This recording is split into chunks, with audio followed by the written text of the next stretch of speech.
I'll ask right at the top. And for those of you who are not aware, 30 years after the release of the theatrical film, Warner Brothers basically allowed Richard Donner to get a hold of all of his stuff that he had shot.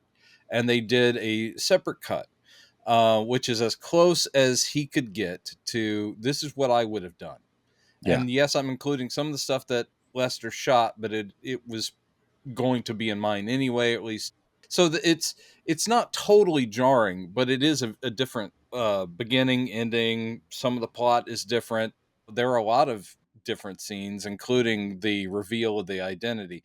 Anyway, so do you have a preference? That's what I'm asking. Which one do you think? I'm really kind of down the middle because as Michael Thaw, who was the editor that Donner worked with on this, it was really Michael Thaw did all the work on that edit. And he did a great job considering they were given a meager budget and like a limited period of time to say, okay, go do whatever you want to do with this cut. Right. And he was really more limited. I mean, Thaw had said in interviews that there was more that he wanted to do that Donner said, nah.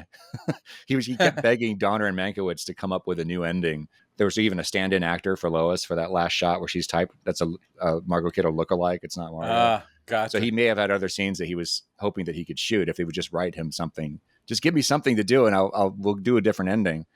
But there's stuff in Lester's version that I prefer, and there's stuff in the Donner cut that is clearly superior.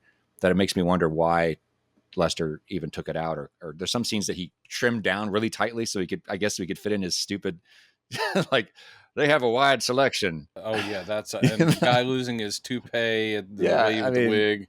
My perfect version of what's available would be a blending of these two. Pretty much. I mean, I think the story flows more organically, logically in the Donner cut because what they're doing in the theatrical release is it's fine. It's very episodic, but starting with the Eiffel Tower segment and all that, and then they're at the honeymoon thing and the Niagara Falls, and you're like, okay. And they really have to dance around so much when they couldn't use Marlon Brando, or they could, they just didn't want to pay him.